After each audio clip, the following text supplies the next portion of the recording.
কিন্তু আমাদের দেশটা এখন ভারত বিরোধী হিসেবে তৈরি করতে হবে।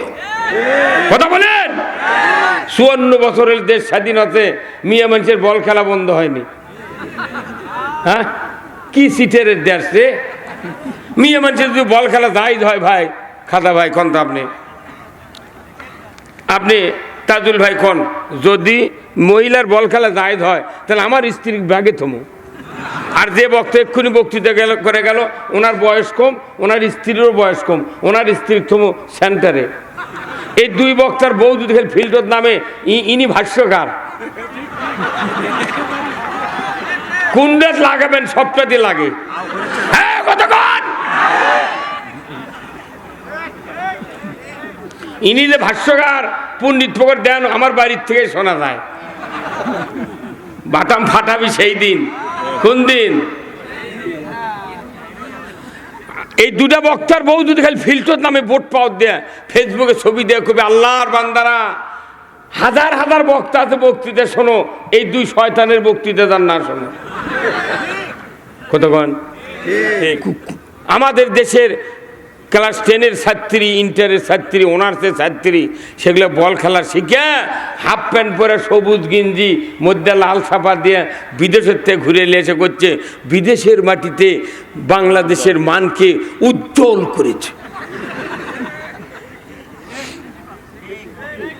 আর আমাকে দেখো, আমরা বক্তৃতা করেছি, আমাকে কোনো দামই নেই। হয় রাজাকার কবি, না জঙ্গি কবি, না ইসলাম বিদ্বেষী, না হয় চেতনা বিরোধী। বাকি কোথায় মুসলমান? এই জন্য আমি অনুরোধ করব, আজকের এই কোরআনের মাহফিলে শেষ পর্যন্ত আপনারা থাকবেন। কারা কারা দুহাত তুলে আল্লাহকে দেখান। নারায়ে তাকবীর, নারায়ে তাকবীর। আল কোরআনের আলো, আল কোরআনের আলো, কোরআন হাদিস যেখানে, দুনিয়ার মুসলিম, বাংলার মুসলিম, বগুড়ার মুসলিম,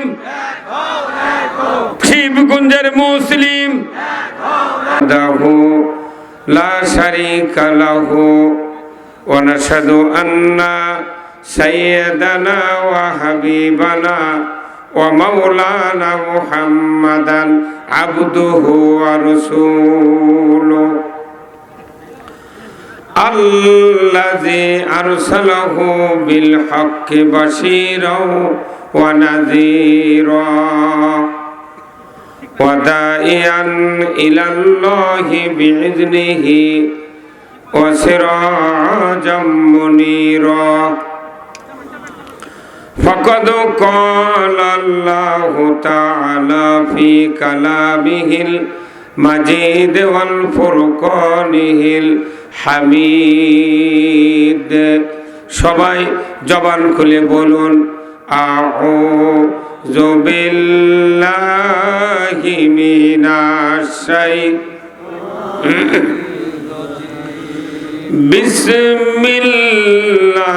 বিসমিল্লাহির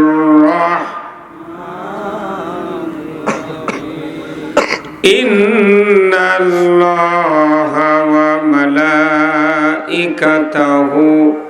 ইউসাল্লুনা আলান নবী ইয়া আইয়ুহাল্লাযীনা আমানু সাল্লু আলাইহি ওয়া সাল্লিমু তাসলিমা। আল্লাহুম্মা সাল্লি আলা মুহাম্মাদ ওয়া আলা আলি মুহাম্মাদ কামা সাল্লাইতা আলা ইব্রাহিম ওয়া আলা আলি ইব্রাহিম ইন্নাকা হামিদুম মাজিদ। আল্লাহুম্মা বারিক আলা মুহাম্মাদ ওয়া আলা আলি মুহাম্মাদ কামা বারাকতা আলা ইব্রাহিম ওয়া আলা আলি ইব্রাহিম ইন্নাকা হামিদুম মাজিদ। আল্লাহুম্মা আমিন। রব্বানা যালামনা আনফুসানা ওয়া ইল্লাম তাগফির লানা ওয়া তারহামনা লানাকুনান্না মিনাল খাসিরিন। রব্বুল আলামিন, আয় আল্লাহ তাআলা, লস্করপুর মধ্যপাড়া কেন্দ্রীয় জামে মসজিদের উন্নয়ন কল্পে আজকের এই 15তম তাফসিরুল কোরআন মাহফিলে বসে হাজার হাজার মুসলমান নরনারী কয়েকবার দরুদ ও সালাম পাঠ করে আপনার শাহী দরবারে হাত তুলেছি। মেহেরবানি করে আমাদের সকলের জীবনের গুনাহগুলি আপনি মাফ করে দিন। রব্বুল আলামিন, এই মসজিদ যারা কায়েম করেছেন, কায়েম করার জন্য যারা প্রচেষ্টা চালাচ্ছেন, মাহফিলের যারা আয়োজন করেছেন, আমরা যারা কোরআন শোনার জন্য দূর দারাজ থেকে এসেছি, আমাদের ভেতরে যারা দরদের বাপ মাকে হারিয়েছি, কবরগুলিকে জান্নাতের বাগান বানায়া দিন। রব্বুল আলামিন, 18 কোটি ইমানদারের দেশ বাংলাদেশ, এ দেশটাকে আপনি কোরআনের জন্য কবুল করে নিন। আয় আল্লাহ তাআলা, আমরা এমন এক কাজ্জাবের জগতে এসেছি যে সময় সুদ, ঘুষ, জানা, ব্যভিচার, চুরি, চামারি, অন্যায়, অপকর্ম, দুর্নীতি দিয়া পুরা সমাজ ভর্তি হয়ে গিয়েছে। আল্লাহ, এই সমাজকে পরিবর্তনের জন্য কি ব্যবস্থা আপনার দরবারে ভিক্ষা চাই। আল্লাহ রব্বুল আলামিন, আপনি তো সেই রব, ফেরাউনের আক্রমণ থেকে মূসা আলাইহিস সালামকে 12,000 সাথী সহ লোহিত সাগরের ভেতর দিয়া 12টা রাস্তা করে দিয়ে নিরাপদে তাদেরকে পার করে দিয়েছিলেন। আল্লাহ রব্বুল আলামিন, আপনি তো সেই রব, নমরুদের রক্তচক্ষু থেকে নবী ইব্রাহিম আলাইহিস সালামকে 40 দিন অগ্নিকুণ্ডে বসে রেখে নিখুঁতভাবে বাঁচিয়ে দিয়েছিলেন। আল্লাহ, আয় আল্লাহ তাআলা, আপনি তো সেই রব, মুহাম্মাদুর রাসূলুল্লাহ সাল্লাল্লাহু আলাইহি সাল্লাম সহ আবু বকর সিদ্দিক রাদিয়াল্লাহু তাআলা আনহুকে হিজরতের রাত্রিতে 5,500 ফিট জাবালে সুর পাহাড়ের গুহায় মাকড়াসার জাল দিয়ে আপনি হেফাজত করেছিলেন। রব্বুল আলামিন, আপনি যে কুদরত দিয়া নবীদেরকে সাহায্য করেছিলেন, আল্লাহ, ওই কুদরত দিয়া বাংলাদেশে আপনি একটাবার কোরআন বিজয় করে দেন। আল্লাহ, আল্লাহ তাআলা, কি কথা বলবো জানি না।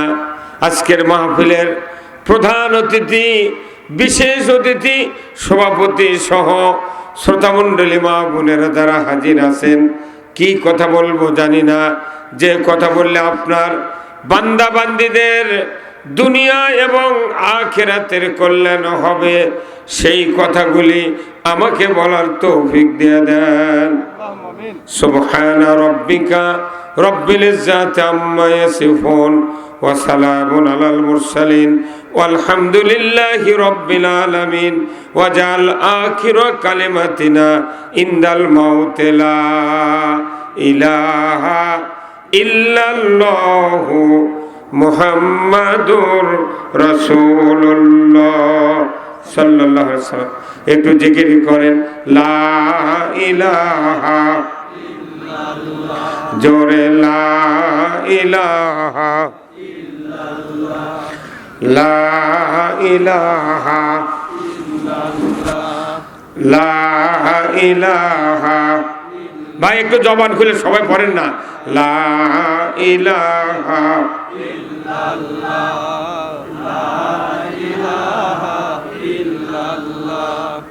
দেখো মওলার কি খেলা, ডঙ্কা বাজে কারবালা, শহীদ হইলেন ইমাম হোসেন, তবু সারে না ইল্লাল্লাহ,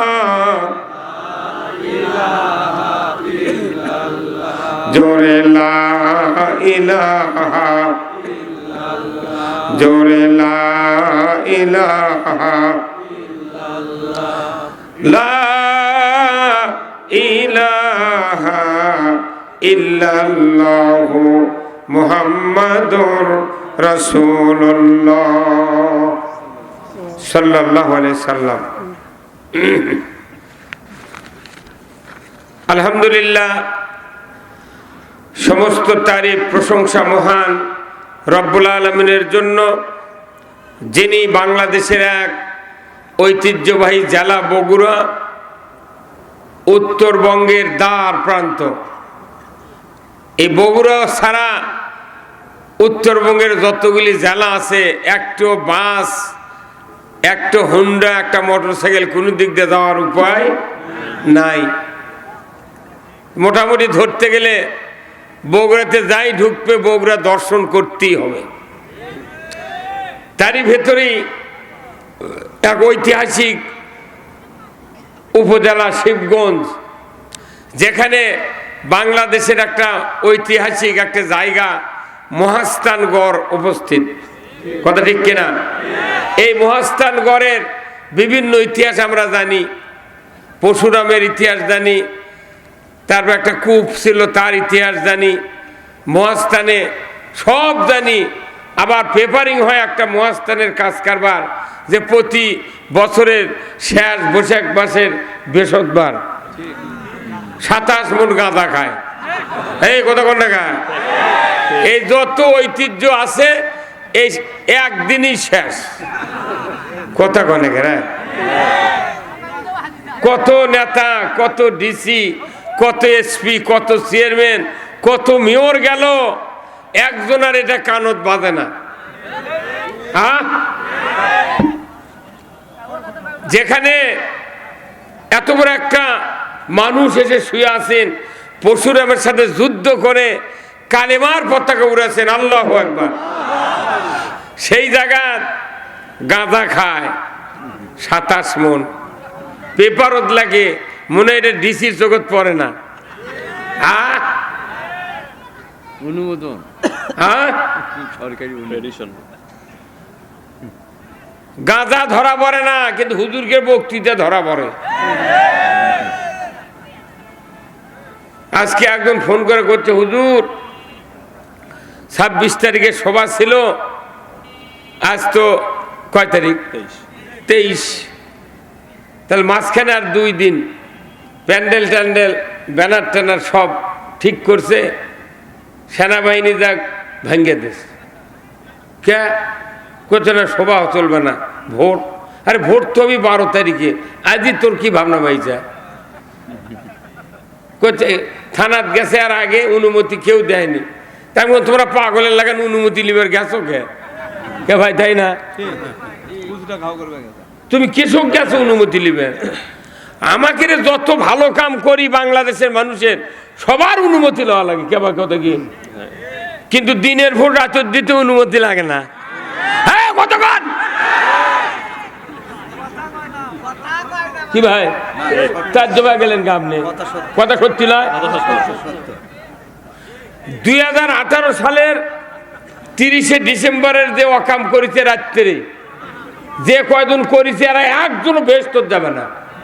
আমি গোল্ডেন পেনের সিগনেচার দেবো। এরা জাতির দুশ্মন, ইসলামের দুশ্মন, এরা দেশের দুশ্মন। কি ভাই কতক্ষণ? কি তাজ্জব কথা! সভা করলে অনুমতি, বিয়ে করতে অনুমতি, সোনাত করতে অনুমতি, আর ওরা তো অকাম করিচ্ছে, কোনো অনুমতি লাগে না।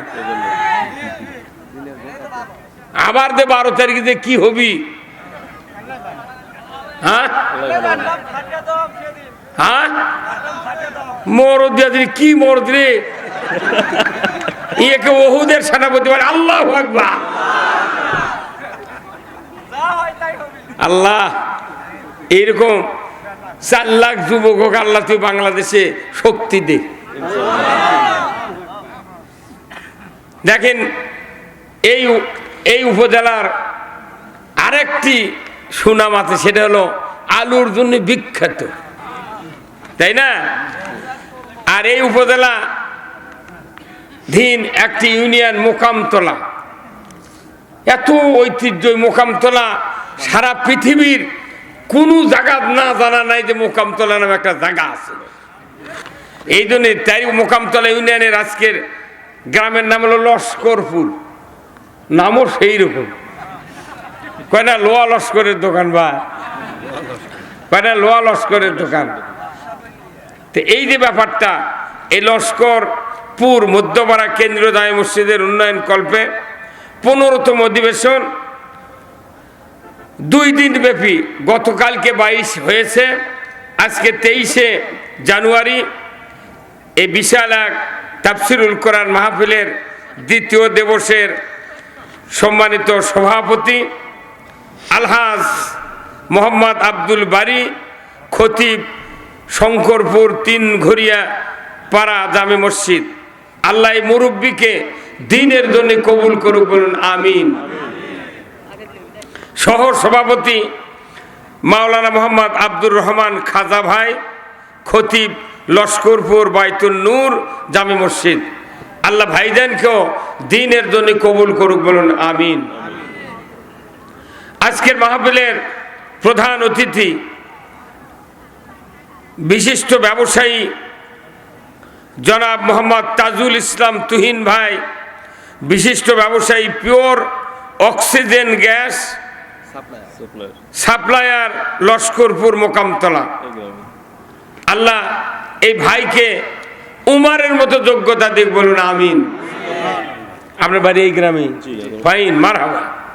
যে গ্রামের লোক সেই গ্রামে প্রধান অতিথি বানান লাগবে। কত কোন টাকা? আমাদের দেশে প্রধান অতিথি বড় বড় নেতা বানায় না, কিন্তু বানায় কি লাভ হচ্ছে? আমরা বক্তৃতা করে মরিচ্ছি, তারা একটা কথা কোরআনের পক্ষে, ইসলামের পক্ষে কয় না। আমাকে সারা জীবনের বক্তব্য আর একটা প্রধান অতিথির বক্তব্য 1 মিনিট সারা জীবনের বক্তৃতার চেয়ে দামি হবে। আমার এই তাজুল ইসলাম তুহিন ভাই এখানে বক্তৃতা দিলেন। আমার এই বক্তৃতার বয়স হলো 48 বছর পরিচয় এইবার দিয়ে। কত অতিথির সামনে বসে থাকলাম, রাজনৈতিক নেতাদের সাথে। একটা নেতা কোনোদিন কইল না যে আপনারা সচেতন হন, ইসলাম বিজয় করতে হবে। আমরা কথা বলি কোরআনের পক্ষে, কিন্তু নেতারা যদি কোরআনের পক্ষে, ইসলামের পক্ষে কথা না কয়, কিয়ামত 500 বার হবি, হাজার হাজার কোটি সভা হবি, এই দেশে ইসলাম বিজয় হবে না। হ্যাঁ, কথা কোন না? কিন্তু আমরা বলি কোরআন বিজয়ের জন্য, আর নেতারা বলে কোরআন সরানোর জন্য। কত কোন? হ্যাঁ, আপনাকে এই কৃষি কাজ করেন না ভাই? করেন না? যে জমি যখন ধান একবারে গামর হচ্ছে, তখন অবশ্য বীজ দেওয়া লাগে না। 1 নাম্বার বীজ দেওয়া লাগবে অ্যামস্টার টপ, 2 নাম্বার হলো ফেলেনাম মানে কারেন্ট পোকার, 3 নাম্বার হলো এসিমেক্স কিংবা স্যাতার একটা তরল কীটনাশক।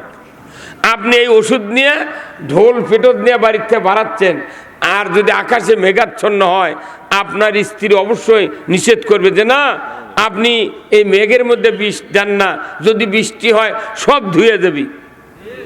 হ্যাঁ, আওয়াজ ধীরে হলো গা, এটাকে আপনারা জানেন না? আচ্ছা, কিন্তু স্ত্রীর বাধা না মানে উনি ঢোল নিয়ে চলে গেছেন, যা পাতার মধ্যে গেছে, একটু চিকাশ বাড়াচ্ছে বেলে সূর্যের, তখন চিন্তা করছে বীজ দিয়ে কেবলই ঢোল জমির আলোর নামাছে, তখনই মুষলধারে বৃষ্টি। এখন বাড়ির যখন চলে যাচ্ছে বৃষ্টির চাপে, স্ত্রী বলিচ্ছে তোমার বীজ দেওয়া না দেওয়া সমান। কেবা কথা কোন না? কথা বুঝিচ্ছেন আপনারা? এখন আমরা বাংলাদেশে প্রায় প্রতি বছর 5 কোটি মাহফিল হয়। কয় কোটি? 5 কোটি।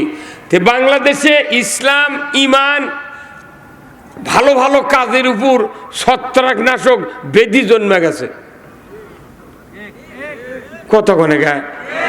জাকাতের উপর ব্যারাম, ছত্রাকনাশক, নামাজের উপর, তারপরে অর্থনৈতিক জাকাতের উপর, এইভাবে অন্যায় অপকর্মী এত বেড়ে গেছে যে ভালো কাজ আর খুঁজে পাওয়া।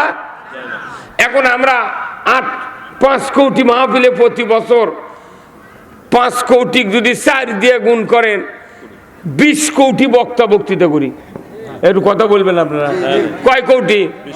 তাহলে 20 কোটি বক্তা আমরা অ্যামস্টার টপ, তার কারেন্ট পোকার ওষুধ আর এসিমেক্স স্প্রে করি। আমরা স্প্রে করে সবার থেকে নেমে বাড়ির যাই, কিন্তু যারা দেশ চালায় এরা তখন এমন আইন তৈরি করে ওই বীজগুলো সব শেষ। কতক্ষণ মানুষের আইনে ইসলামের রসাতলে পরিণত হচ্ছে। এই জন্যই হাজারো বক্তৃতা দিয়া বাংলাদেশের মানুষকে ইসলাম বোঝান যাচ্ছে না। কথা ঠিক কিনা? কথা কি ভুল বললাম? হ্যাঁ, এই ইসলাম আমরা খুব রক্ষা করার চেষ্টা করতেছি আলেম ওলামারা, কিন্তু ইসলাম তো রক্ষা হবে না। কারণ আমাদের এই বক্তৃতা হলো এটা কোদাল। এই বক্তৃতা কি? কোদাল। কোদাল চেনেন না? আর দাঁত হলো রাষ্ট্রশক্তি। কোদাল আর দাঁত দুইজনে বানাছে, একজনের কোদাল একজনের দাঁত। আর কোদাল কেনার টাকা আছে, আর দাঁত কেনার টাকা আছে, কিন্তু আর দাঁত কেনার টাকা নেই। ভাগে কোদাল বানাছে। সকালবেলা কোদালালা করছে ভাই আমি গোল বাড়াবো, গোবর তুলবো, আর ডাঁটালা করছে আমি আলু বেঁধে দেবো। এই দুইজন কোদালে টানাটানি লাগিয়েছে। কোন তো ডাঁটালা পারবি না কোদালালা পারবি? কত করে কেনা? একটা বাঁশের ডাঁটের দাম 50 আর কোদালের দাম 450। অথচ মারামারি লাগলে ডাঁটালারই জোর বেশি। ওই হ্যাকসা টান দিলিয়া ওই কোদালের কানি ওরই মাথাত মারবি। যা আমাদের দেশের অবস্থা হয়ে গেছে তাই। আমরা চুরির বিরুদ্ধে অন্যায়ের বিরুদ্ধে বক্তৃতা দিলি, ওরাই আবার ক্ষমতার যা আমাকে ধরে নিয়ে ওই আয়না ঘর তোলে। এই কথা কর না গা। তো এইবার ওই সুযোগ কি আর দেওয়া যাবে? এই যাবে জীবন শেষ। কি এই কথা শুনলে কেউ কেউ মন খারাপ করে, কিন্তু আমাদের দেশটা এখন ভারত বিরোধী হিসেবে তৈরি করতে হবে। কথা বলেন। 54 বছরের দেশ স্বাধীন আছে, মিয়া মানুষের বল খেলা বন্ধ হয়নি। হ্যাঁ, কি সিটের দেশ রে? মিয়া মানুষের যদি বল খেলা জায়েজ হয় ভাই, খাদা ভাই কোন তো আপনি তাজুল ভাই কোন, যদি মহিলার বল খেলা জায়েজ হয় তাহলে আমার স্ত্রীর ব্যাগে থমো। আর যে বক্তা এক্ষুনি বক্তৃতা করে গেল ওনার বয়স কম, ওনার স্ত্রীরও বয়স কম, ওনার স্ত্রীর থমো সেন্টারে। এই দুই বক্তার বউ যদি ফিল্ডের নামে ইনি ভাষ্যকার। কোন দেশ লাগাবেন? সবটা দিয়ে লাগে। হ্যাঁ কতক্ষণ ইনি যে ভাষ্যকার পণ্ডিত ফকর দেন আমার বাড়ির থেকে শোনা যায়। বাটাম ফাটাবি সেই দিন। কোন দিন? এই দুটা বক্তার বউ যদি খালি ফিল্টার নামে ভোট পাওয়ার দেয়, ফেসবুকে ছবি দেয়, কবি আল্লাহর বান্দারা হাজার হাজার বক্তা আছে বক্তৃতা শোনো, এই দুই শয়তানের বক্তৃতা তার না শোনো। কতক্ষণ আমাদের দেশের ক্লাস 10-এর ছাত্রী, ইন্টারের ছাত্রী, অনার্সের ছাত্রী, সেগুলো বল খেলা শিখে হাফ প্যান্ট পরে সবুজ গেঞ্জি মধ্যে লাল ছাপা দিয়ে বিদেশের থেকে ঘুরে এসে করছে, বিদেশের মাটিতে বাংলাদেশের মানকে উজ্জ্বল করেছে। আর আমাকে দেখো আমরা বক্তৃতা করেছি, আমাকে কোনো দামই নেই। হয় রাজাকার কবি, না জঙ্গি কবি, না ইসলাম বিদ্বেষী, না হয় চেতনা বিরোধী। বাকি কোথায় মুসলমান? এই জন্য আমি অনুরোধ করব আজকের এই কোরআনের মাহফিলে শেষ পর্যন্ত আপনারা থাকবেন। কারা কারা দুহাত তুলে আল্লাহকে দেখান। নারায়ে তাকবীর, নারায়ে তাকবীর। আল কোরআনের আলো, আল কোরআনের আলো, কোরআন হাদিস যেখানে, দুনিয়ার মুসলিম, বাংলার মুসলিম, বগুড়ার মুসলিম, শিবগঞ্জের মুসলিম, মোকামতলার মুসলিম, লস্করপুরের মুসলিম, লিল্লাহে তাকবীর। আলহামদুলিল্লাহ। এতক্ষণকে বোঝা গেল যে সভা হচ্ছে। কতক্ষণ টাকা এই বাংলাদেশে নামাজের বক্তৃতা শোনেননি, রোজার বক্তৃতা শোনেননি এমন কোন মানুষ আছে? হ্যাঁ, সব বক্তৃতা শুনেছেন, যেটা শোনেননি সেই বক্তৃতা আজ হবি। কতক্ষণ? আজকের মাহফিলের সম্মানিত বরেণ্য অতিথি জনাব মোহাম্মদ আনিসুর রহমান, পরিচালক ইন্ডিপেন্ডেন্ট জেনারেল হসপিটাল বগুড়া, জনাব মোহাম্মদ রবিউল ইসলাম, বিশিষ্ট ব্যবসায়ী, গণেশপুর মোকামতলা, জনাব মোহাম্মদ খালিদ হাসান, সভাপতি মোকামতলা মডেল প্রেস ক্লাব। এই তিন ভাইকে আল্লাহ দিনের জন্য কবুল করুক, একজনকে আল্লাহ তাআলা উমারের মতো দান করুক যোগ্যতা, বলুন আমিন। আমন্ত্রিত অতিথি অনেকগুলি, আজকের মাহফিলের মেহমান বৃন্দ হযরত মাওলানা হাফেজ আলহাজ আহমদুল্লাহ সিদ্দিকী, প্রতিষ্ঠা পরিচালক ফয়জুল উলুম কওমি মাদ্রাসা কাগইল গাবতলী বগুড়া। আল্লাহ ভাইজানকে ইসলাম বিজয়ের জন্য কথা বলার তৌফিক দান করুক, বলুন আমিন।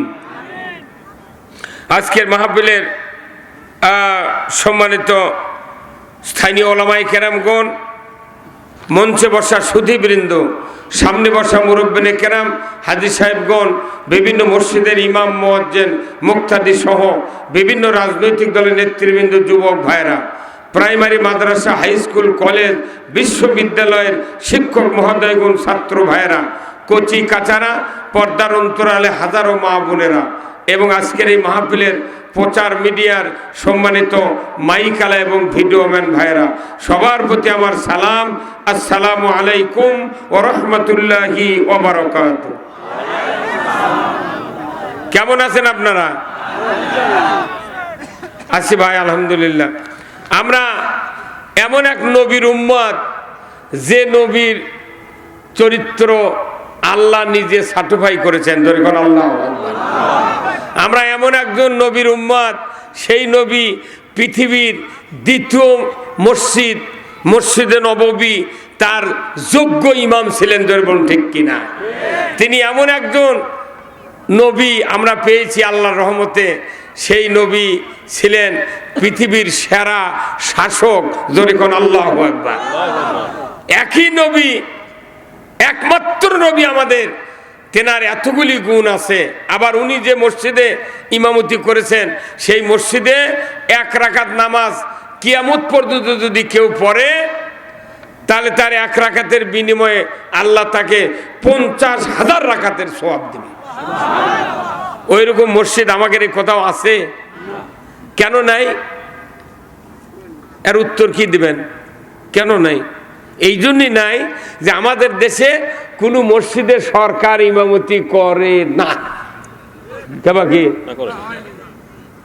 কত বুঝতে পারেন আপনারা? সরকার ইমামতি করে না। তবে আল্লাহর মেহেরবানিতে আমাদের দেশের তিনবারের প্রধানমন্ত্রী বেগম খালেদা জিয়া অনেক কয়েকদিন আগে দুনিয়া থেকে বিদায় হয়েছেন। আল্লাহ ওনাকে জান্নাতুল ফেরদাউস নসিব করুক। উনি মারা গিয়েছেন, নরমালি মারা গিয়েছেন, কিন্তু আমাদের বাংলাদেশে আরেকজন প্রধানমন্ত্রী যে ভারতের যা আছে, তাই না? আর এই দুইজন প্রধানমন্ত্রী এখন, একজন মারা গেছে, একজন আউট। এখন বাংলাদেশে আর মেয়ের কোনো টেনশন নেই। আগামী 250 বছরের মধ্যে যোগ্য মহিলা যদি তৈরি না হয়, আর মিয়া মানুষের প্রধানমন্ত্রী হওয়ারও চিন্তা নেই। যদি বিএনপি ক্ষমতার যায় তাহলে তারেক রহমান, আর জামাত যদি ক্ষমতার যায় শফিকুর রহমান। রহমান থাকবি, মরদ মানুষ থাকবি। কত কোন টাকা আল্লাহ আপাতত আমাকে বাঁচালো। কথা কন ভাই, কন না কেন?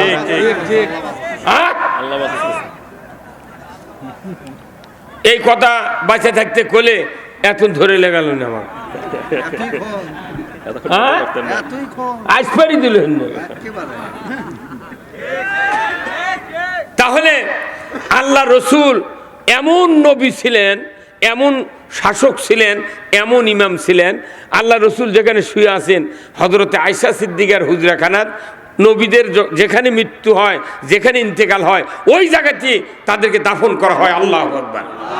তো উনি আয়েশা সিদ্দিকের সাথে যে হুজরাখানায় বসবাস করতেন, ওখান থেকে মসজিদে নববীর মেহরাব হলো 22 ফিট। কয় ফিট? 22 ফিট। আর 11 ফিট চওড়া।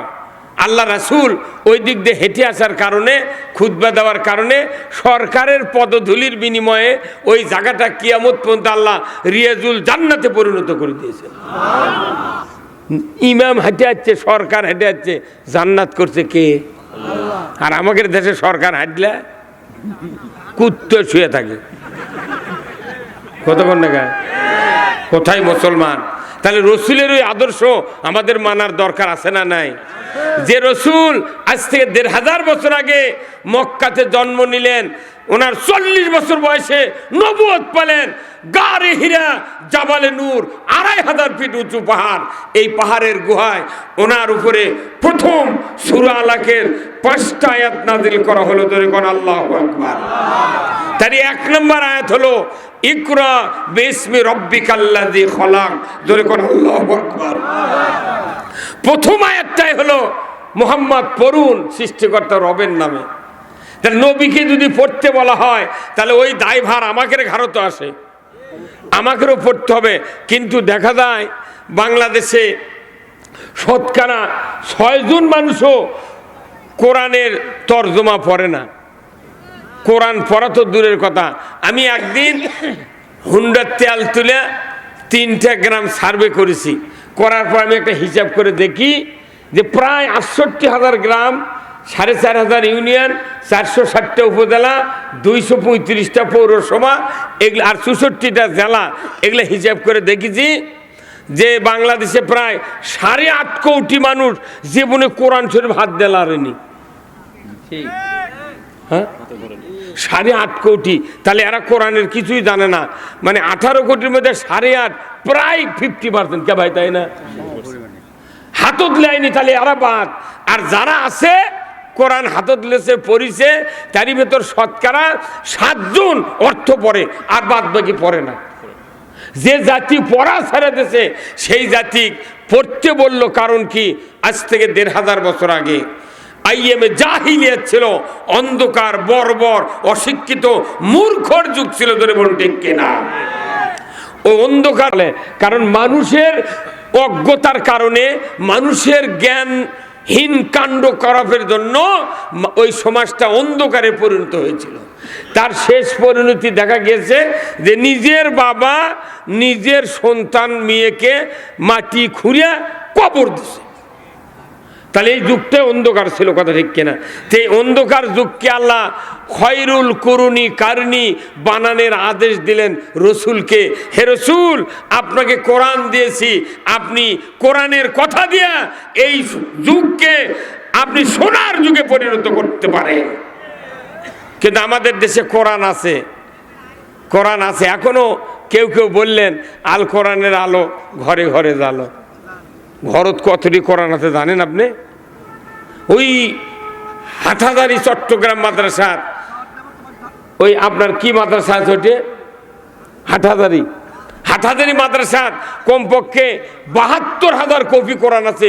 বিশাল মাদ্রাসা, যেখানে প্রায় 50,000 ছাত্র থাকে। ধরে কোন আল্লাহু আকবার। এরপরে ঢাকা লালবাগ একটা মাদ্রাসা আছে, কওমি মাদ্রাসা, ওখানে কমপক্ষে 35,000 কপি কোরআন আছে। আমাদের বগুড়া জামিল মাসাদ যায় দেখেন, কমপক্ষে 20,000 কপি কোরআন আছে। গিজ গিজ করছে ছাত্র।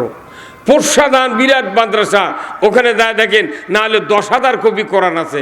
বাংলাদেশে 90,000 মাদ্রাসা আছে, আলিয়া, কওমিয়া, হাফেজিয়া, নুরানিয়া, মহিলা। এই 90,000 মাদ্রাসা কোটি কোটি কোরআন আছে। কি ভাই, তাই না? এ সবাই একটু ঠিক কর না, আপনাকে কত কয় লাগবে তো? তাহলে হিসাব বুঝবেন কেমনি? কত বল? তাহলে এরপরে বাংলাদেশে 5,12,000 মসজিদ আছে। এই মসজিদগুলার ঢাকা হচ্ছে বাইতুল মোকাররম হচ্ছে সবচেয়ে প্রধান মসজিদ, 1 নম্বর মসজিদ। ওখানে যা দেখবেন, আমি বাইতুল মোকাররমের ভেতর কোনোদিন ঢুকতে পারিনি, একদিন গেছিলাম পল্টনের থেকে, কিন্তু চান্সি বাহিনী ঢোকান।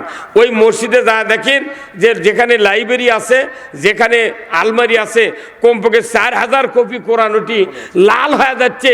এই 54 বছরে একটা প্রধানমন্ত্রী, একটা এমপি, একটা মন্ত্রী জীবনে একটা কোরআন শরীফের পাত খুলে দেখেনি। হ্যাঁ, সারা বাংলাদেশে এমন মসজিদ যাই নতুন হচ্ছে, গতবারে সেই মসজিদে যা দেখেন 10টা কোরআন আছে। তাহলে কতগুলো কোরআন আছে? বাংলাদেশে 20,000 পীর আছে, প্রত্যেক পীরের বাড়ির কোরআন আছে 2টা করে, স্ত্রীর একটা ওর একটা, আর খানকাত আছে কমপক্ষে 20টে। তাহলে 20,000 পীরের 20,000 খানকা, আবার কোন কোন পীরের জেলায় জেলায় খানকা। কতক্ষণ? এরপরে 1.5 লাখ বক্তা আছে, সেই 1.5 লাখ বক্তার 3 কোটি 14 কোটি শ্রোতা, প্রত্যেক শ্রোতার বাড়িতে আছে, বক্তার বাড়িতে আছে। কতক্ষণ টাকা? 25,11,954 জন হাজিয়ার হাজার নিয়ে আছে, প্রত্যেক হাজির বাড়িতে আছে, হাজির স্ত্রীর কাছে আছে। দুর্বল ঠিক কিনা? এমনি করে তবলিগের লোক আছে 2 কোটি 4 লাখ, এর বাড়িতে আছে কোরআন, আছে না নাই? হ্যাঁ, তাহলে এই কোরআন এতগুলো থাকার পরেও ঘরত কি শান্তি আছে? চুরি বন্ধ আছে, জেনা বন্ধ আছে। বড় চুরির কথা বলি না, জুম্মা জুতো চুরি হচ্ছে, মসজিদে জুতো চুরি হয়, থাকতো গরু চুরি আর হুন্ডা চুরি বন্ধ। হ্যাঁ, কতক্ষণ?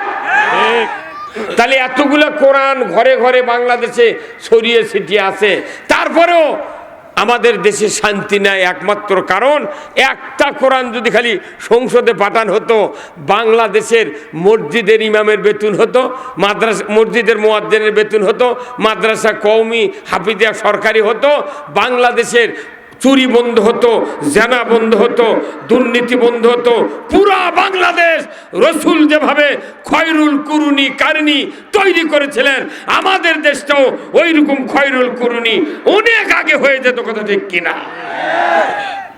কিন্তু আমাদের বক্তৃতায় থেকে গেল, কার্যে পরিণত হলো না। আর একমাত্র কারণ, ক্ষমতায় তো কোনোদিন ইসলাম গেল না। কি গেছে? আমরা বক্তৃতা করে ওই যে কয় না, সারা বাড়ি লেপে আসে দুয়ারত কাঁদো, আমাকে হাতে চাই না। আমরা সারা বছর বক্তৃতা করে আসে, 5 বছর বক্তৃতা করে আসে, ওই যখন সরকার কায়েম হবে তখন এসে দুয়ারত কাঁদো। হ্যাঁ, মুসলিম আমি, সৈনিক আমি, আমি চির রণবীর, আল্লাহকে ছাড়া কাউকে মানি না, নারাই তাকবীর। বীর মুসলমান ধরো আল কোরআন, ফিরায়া আনো সেই হারানো সম্মান। বীর মুসলমান, আমরা বীরের জাত। কোরআন বিজয় না থাকার কারণে আজকে আমাদের মাথা শিখে ইন্দুর বিড়াল লাচ্ছি দিচ্ছে। এখন আসুন, আমরা কোরআন শুনবো, কোরআন মানবো, কোরআন জানবো। যখন আল্লাহু আকবার। এ ভাই, ভলিউম কমে যায় কে? প্রথম তো ভালোই দিলে, এখন আস্তে আস্তে কমে গে। 1 ইঞ্চি কমা হবে না, ইকো নাই, কিছু নাই, পুরানো ইঞ্জিন লিয়াচ্ছে, সভা করবে না। না দেখি যেন জোরে করছি, সে তলে তলে কাম করছে। মিশিং পূর্বী দলিলের দোতে খান মারতে নিয়ে আসবি। কি কথা কে? আজকে দেখেন, এই দেশে যদি ইসলাম বিজয় হয়, বা যত এমপি হবি সব দলের থেকে, আমি নিয়ত করছি যে এমপি গুলোকে দাওয়াত দেবো, দিয়ে সকাল 10টার থেকে রাত 12টা পর্যন্ত সভা কর্ম। এর কোনো আগে বক্তৃতা শুনে লিখবি, এগুলো আমার শুনে লাভ কি? তোরা খাবো আর বক্তৃতা শুনবো। কোরআনত কি আছে তোরা রাজনীতি শিখে যা। 5 মিনিটে যে নামাজ কায়েম হবি সেই বক্তৃতা সংসদ নাই। 1 মিনিটে চুরি বন্ধ হবি, 1 মিনিটে জেনা বন্ধ হবি, সেগুলো বক্তৃতা উঠি নাই। ওই বক্তৃতা আমরা করে করে মরে যাচ্ছি। ওরা উঠি তার বিরুদ্ধে আইন পাস করে আমাকে ধরে নিয়ে যাবি। এই ধরার আর সুযোগ বাংলাদেশে দেওয়া হবে না।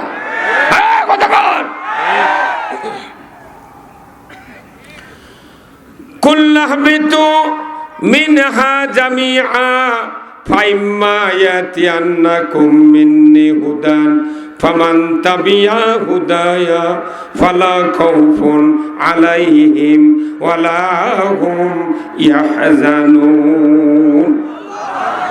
আমার আল্লাহ বলেছেন, আদম বংশধর পৃথিবীর জমিনে নেমে যাও, মিন্নি হুদান, আমার তরফ থেকে যে হাদায়েত বাণী যাবে, ফামান তাবিয়া, তোমরা যদি এতাত করতে পারো, ফালা খাউফুন, তোমাদের জন্য কোনো ভয় নাই, ওয়ালা হুম ইয়াহজানুন, তোমাদের জন্য কোনো দুশ্চিন্তার কারণ নাই।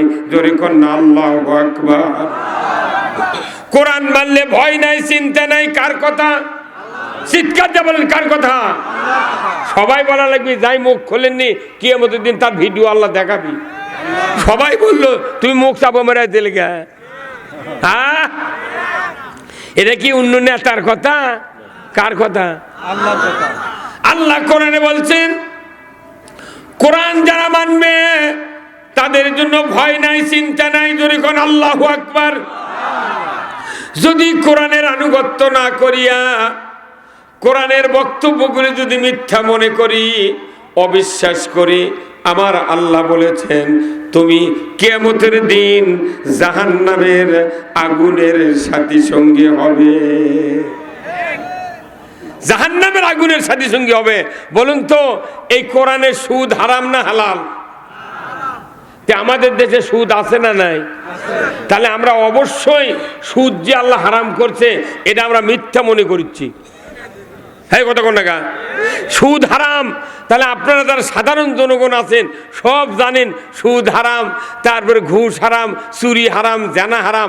সাধারণ শ্রোতারা সব জানে, কিন্তু 54 বছর হলে যে এমপিগুলো দেশ চালালো ওরা কি জানে না? তো করলু না গা। তাহলে বোঝা যাচ্ছে শ্রোতারা জ্ঞানীবান, আর যারা ক্ষমতায় গেছে বারবার এরা হলো অজ্ঞান। তাহলে আপনি জ্ঞানী লোক, অজ্ঞান লোক বারবার ভোট দিলেন গা, বাটাম আপনাকে ফাটাবি না। ভোট নাই এই কয় বছর দেওয়া লাগেনি, মুরব্বী কয় কি ভোট নাই কয়দিন দেওয়া লাগেনি, ওই এক অজুহাত পাগল। সারা জীবন আমরা ভোট দিয়ে আসছি, কথা কন না। কিন্তু বুঝতে হবে সুদ বাংলাদেশের এমন কোনো গ্রাম নাই 15.5 লোক সুদের কিস্তির সাথে জড়িত নেই। কি হচ্ছে? নামাজ পড়ে অজু করে মিশে পানি ফুরে কি লাভ? অজু করে যদি কেউ 22 সারে অজু থাকে, রোজা করে দুপুরে ভাত খেলে রোজা থাকে, নামাজ পড়া শুরু করছেন, সূরা ফাতিহা পড়ার পর যদি আপনার বেটা কয় আব্বা উত্তর পাড়ার লতিফ আমাকে গরু খরচ নিয়ে যাচ্ছে, তখন নামাজের মধ্যে থেকে করছেন বাবা লতিফকে একটু দেরি করবার আমি নামাজ পড়ে আসছি, নামাজ থাকবি? তাহলে আপনি নামাজ ভঙ্গের কারণ জানলেন, অজু ভঙ্গের কারণ জানলেন, তারপর রোজা ভঙ্গের কারণ জানলেন। ইমান কবে ভাইসা দা শিলা দেবীর ঘাট দেয়া ইমিন দিয়ে একবার যমুনার চলে গেছে করতে হয়, উঁচু বিমার দিয়ে আসি পাগলা মিগলে বুদ্ধি পাগল মিছে। এ দেশে সুদ কিয়ামত পর্যন্ত বাংলাদেশের 18 কোটি মানুষ যদি বক্তা হয়, 18 কোটি মানুষ যদি এমপি হয়, 18 কোটি মানুষ যদি মুফতি হয়, 1 টাকা সুদ হারাম হবে না। যদি ওই সংসদে 151 জন লোক সুদের হারামের পক্ষে হাত না তোলে, ধরবেন ঠিক কিনা? আমাকে বক্তৃতা করে করে মানুষ শুনে শুনে হাফসা গেছে, ওই জন্য সবার বেশি মানুষ আর হচ্ছে না। ইসলামের তো সুমহান কিচ্ছু পাচ্ছি না। তিতুল যদি মানুষের সামনে বার করা হয় তাও জিভের পানি ওঠে, তবে আসে না। খালি তিতুল এটি বার করে থাকলে মুখত দিই সবার জিভের পানি এসছি। তাহলে তিতুলের কি অ্যাকশান, আর তার চেয়ে ইসলামের অ্যাকশান কি কম? ইসলামের জন্য মসজিদত গাবাচ্ছি, সবাত গাবাচ্ছি, মিলাদত গাবাচ্ছি, ঈদের মাঠত গাবাচ্ছি, সব ইসলামের জন্য আনা অনুপ্রেরণা হচ্ছে না। কারণ কি? ইসলামের যে উপকার এটা বাংলাদেশে আমরা এখনো দেখতে পাই নাই। এত বক্তৃতা করে লাভ কি? এই মসজিদগুলো হচ্ছে না। বাংলাদেশে 26 লক্ষ প্রাইমারি খলপার বেড়া দিয়া কতগুলো প্রাইমারি মঞ্জুর হয়ে গেছে। আর 60 বছর হলে ইবতেদায়ী মাদ্রাসা আছে, 3-4টা সুপার মরে গেছে, তাও বিল তুলবার পারেনি। কত কনে গা? হ্যাঁ, আর হাফিজি মাদ্রাসা কওমি মাদ্রাসা এরকম কষে তোরা ধান তুলবো, আলু তুলবো, ফেতরা তুলবো, দান খরাত তুলবো আর চালাবো। আর প্রাইমারিতে ভার্সিটি পর্যন্ত ওরকম সরকার বেতন দিবি, উপবৃত্তি দিবি, ওরকম বাস দিয়ে নিয়ে যাবি, বাস দিয়ে থুয়ে যাবি, আর তোরা খালি ছায়া চিন্তায় খাবো।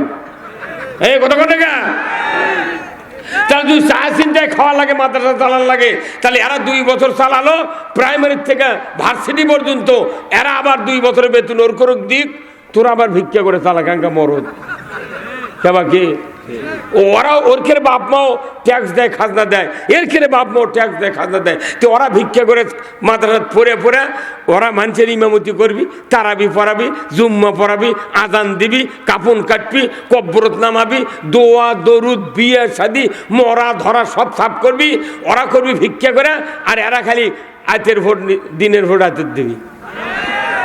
লাভটা কি? কি লাভ? বক্তৃতা কোটি কোটি বছর বক্তৃতা দিয়েও বাংলাদেশে বলুন তো নামাজি বেশি না বেনামাজি বেশি? সবাই বলেন। তাহলে বেনামাজি কেন বেশি হলো? বক্তৃতা দিয়ে মানুষ নামাজ কায়েম হবে না। বাংলাদেশে নামাজ কায়েম নাই, বাংলাদেশে আছে ইকরাউস সালাত, নামাজ পড়ো। আজকে মসজিদগুলিতে দেখা যায় বাজার বন্দর গড়ে ওঠার কারণে আসরের সময় মুয়াজ্জিন আজান দিয়ে আকামত দেওয়ার লোক পায় না। মুয়াজ্জিনের বেটা বেনামাজি, ইমামের বেটা ডবল বেনামাজি, মুতাল্লির বেটা রিডবল বেনামাজি, হাজির বেটা ওযুই জানে না। কি লাভ হলো? আমার আল্লাহ বলেছেন সূরা আল হজ 41 নম্বর আয়াত, আল্লাযীনা ইম্মাক্কান্নাহুম ফিল আরদ আকামুস সালাতা ওয়া আতাউয যাকাতা ওয়া আমারু বিল মারুফ ওয়া নাহু আনিল মুনকার ওয়া লিল্লাহি আকিবাতুল উমুর। জোরে কন্না মারহাবা।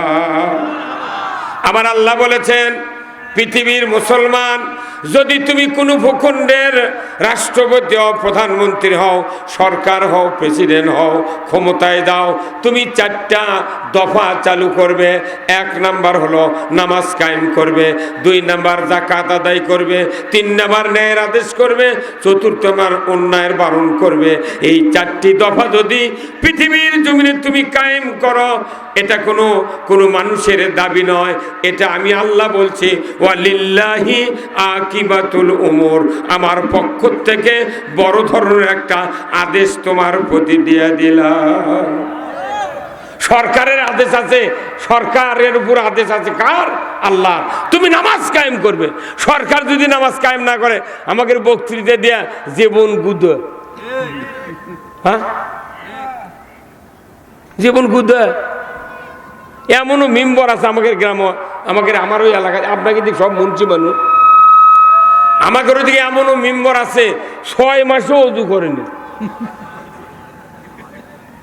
অথচ ওরা ভোটের দানের সময় লেগেছে যে প্রতিবাদী কুণ্ঠ, ন্যায়ের সৈনিক, গরিবের বন্ধু, কিন্তু একটা দিন ফজরের নামাজও তক পাওয়া যায় না। কি লাভ হলো? নামাজ যদি সরকার আইন করত, এই দেশে নামাজ কায়েম হতে বাধ্য, আজান হওয়া লাগবে না, এমনি মানুষ মসজিদে যাবে। তবে নামাজ কায়েমের জন্য আল্লাহ তাআলা শর্ত দিয়েছেন, যদি সরকার তুমি ক্ষমতায় যাও, 5টা অধিকার মানুষকে দিতে হবে। 1 নাম্বার খাদ্য, 2 নাম্বার বস্ত্র, 3 নাম্বার বাসস্থান, 4 নাম্বার শিক্ষা, 5 নাম্বার হলো চিকিৎসা। এই 5টা গ্যারান্টি দুনিয়ার কোন সরকার জনগণকে যদি দিয়ে দেয়, ওই দেশে নামাজের বক্তব্য আর দেওয়া লাগবে না, মানুষ খাবে আর মসজিদে যা নামাজ আদায় করবে। পেটের ক্ষুধা নিবারণ নাই। এত বড় আমরা যত দেশের ইতিহাস পড়েছি, যারা হজ করে আসছেন, সৌদি আরব গেছেন, বিভিন্ন দেশ বিদেশে যারা ঘুরতেছেন, এত যানজট পৃথিবীর কোন দেশে নেই। আমাদের দেশে ভ্যান, ইজি বাইক, লসিমুন, করিমুন, ভটভটি, সিএনজি, এই 5 প্রকারের যানবাহনের ঠেলায় টাউন বন্দরে পাও ফালানোর জায়গা নেই। কারণ খালি এই কিছু কষ্ট করে যানবাহন কিনে স্বল্প লোক খালি 2 মুঠ ভাত মুখত দিচ্ছে, তা মোটা মোটা চাউলের। আর এই মানুষের অধিকারের জন্য যারা আমরা নির্বাচনে বারবার ভোট দিচ্ছি, তারা উঠিতে ইন্ডিয়ার বাসমতি চাউলের ভাত খাচ্ছে। আর আমাকে না যখন ধান ইরির পাকিচ্ছে, তখন ঢাকার থেকে করছে, এসো হে বৈশাখ। বৈশাখ খেপে দেয়, ঝরিয়ার শিল্লি আছে, আমাকে ধান শেষ। তখন করছে আল্লাহর মাল আল্লাহ নিয়ে গেছে। হ্যাঁ, কোথায় মুসলমান? নামাজ কায়েম করার জন্য বক্তব্য দিয়ে কাজ হবে না, সরকারের আইন কাজ করতে হবে। আল্লাহ বলছেন সরকার যদি আইন করে, আজকে ধরেন 5টার সময় বক্তৃতা দিল যে আগামীকাল থেকে এই দেশে নামাজকে আইনের মাধ্যমে ফরজ করা হলো, যে ব্যক্তি এক ওয়াক্ত নামাজ কাজা করবে ফেতরা পরিমাণ 120 টাকা জরিমানা, এক ওয়াক্তের জন্য 2.5 ঘন্টা হাজুদ, 6 ওয়াক্ত বেতের ধরে 15 ঘন্টা হাজুদ, এক ওয়াক্তের জন্য 120 টাকা ফেতরা, তাহলে 720 টাকা আপনি এই জরিমানা আপনি ইমাম সাহেব, মুয়াজ্জিন সাহেব আগামীকাল থেকে যারা নামাজ কাজা করবে তাদের তালিকা শিবগঞ্জ থানার ওসির কাছে দিয়ে দেন। আজান হওয়া লাগবে না, 4:45টায় যে আজান হবি ফজরের, 3টার থেকে বেনামাজির বউ ডাকা শুরু করবি। বাপ মাও ডাকে, বাবা উঠছে 14 থেকে যাওয়ার আশা আছে। হ্যাঁ মানে যদি জরিমানা ডেলি দিবার পারি 720, তাহলে থাক। 15 ঘন্টা ডেলি হাজুত খেতে পারবো, তাহলে থাক। তখন ওই উঠে উজু করে মুয়াজ্জিনের বাড়িতে ডাকলো হয়নি, মুয়াজ্জিন সাহেব ওঠিন, মানে হক না ডাকলে তোর নাম তুই দিয়ে দিবি। করছে এই 3টার সময় কেনা, করছে না চলো জুম্মাতে বসে থাকবো। আদান দেওয়া লাগলে নেবা না কি ভাই? আরে নামাজের কথা কয় তো আমাদের অপরাধ। নামাজ যাই পড়ি পড়ুন, না পড়ি না, তোমাকে অত মাথার ব্যথা। কিন্তু আমি তো দেখতেছি বাংলাদেশে যদি বেশিরভাগ নামাজি যদি না থাকে, যদি কম যদি থাকে নামাজি, আর বেশিরভাগ হলো বেনামাজি, বলুন তো আল্লাহ রসুল বলছেন মান তরাকা সলা ফালাইসা মিন্নি, যে ব্যক্তি নামাজ তরক করলো সে আমার দলভুক্ত নয়, নবী নিজে বলেছেন। তাহলে যত বেনামাজি আছি আমরা, নবীর দলের থেকে বহিষ্কার, এবার 4 লাখ টাকার কুরবানি দিচ্ছে। কি হুজুর, যত বেনামাজি 4 লাখ 2 লাখ টাকার কুরবানি দিচ্ছে, যাই নবীর উম্মতি না, ওই কুরবানি দিয়ে কি করবি ভাই? হ্যাঁ, আবার ওই কুরবানির গোস্ত মসজিদের ইমামক দিচ্ছে। আমার দেশে শতকরা 14 জন ইমাম কুরবানি দিবার পারে, আর বাদ বাকি দিবার পারে না। ওগুলার গোস্ত 10 কেজি মিসকিনের ভাগে দিল, আমরা লেদা পলিথিনে দিয়েছি। এখন কোচে হুজুর দোয়া করবেন, তুই কার ভাগের গোস্ত কাক দিয়ে দোয়া চালু? হ্যাঁ না, এলে বুঝতে হবে। এই জন্য বক্তৃতা যদি দেই, আগে দেশ ভালো বানাতে হবে। এই যে দেখেন আপনারা কি কি কি জ্ঞানী লোক, দেখেন উক্ত তাফসিরুল কোরআন মাহফিলে আপনারা দলে দলে যোগদান করিয়া দুজাহানের কামিয়াবি হাসিল করুন। দুজাহান মানে কি ভাই কন্তরা তাজুল ভাই? এই দুজাহান মানে দুই জগতের, জাহান মানে জগৎ না, তাহলে 2 জাহানের কামিয়াবি হাসিল করুন। 2 জাহান মানে কি? দুনিয়া এক জগৎ, আখেরাত আর এক জগৎ। কিন্তু আমাদের দেশে হ্যান্ডবেলত লেখে ঠিক, কিন্তু দুনিয়ার বক্তৃতা করবে লাগলে খালি উটুস পাটুস করে। এলে কি বক্তা কেন চিংলে কবিকে, ও খালি কি এমন তার কব্বর লিয়ে থাকবি, দুনিয়া যা হয় কোনো একদিন এদেশের আকাশে কলেমার পতাকা দুলবে, সেদিন সবাই খোদাই বিধান পেয়ে দুঃখ বেদনা ভুলবে। যত কোরআনে হাদিসে যত বক্তব্য আছে, এই বক্তব্যগুলা এই এক লাইনত আল্লাহ সেট করে দিয়েছেন। পৃথিবীর দেশে দেশে যুগে যুগে শতাব্দীর পর শতাব্দী যত দেশে শান্তি কায়েম হয়েছে, মানুষের দুঃখ বেদনা দূর হয়েছে, সেই দেশে আগে কালেমার পতাকা উড্ডীন হয়েছে। জোরে বলুন ঠিক কিনা?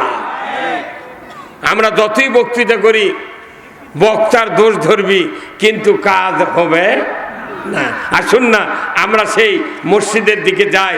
আল্লাহ রসুল মক্কা থেকে মদিনায় হিজরত করলেন। হিজরত করার পর কুবা পল্লীর ভিতরে উনি গেলেন। কুবা পল্লীতে একটি মসজিদ তৈরি করলেন। ওই এলাকার 3 দিন উনি অবস্থান করলেন। অবস্থান করার পর ওখানে একজন ইমাম নিযুক্ত করে দিয়ে উনি ইয়াসরিবের দিকে রাস্তা ধরলেন। জোরে কন্যা সুবহানাল্লাহ। ইয়াসরিবের দিকে রাস্তা ধরলেন।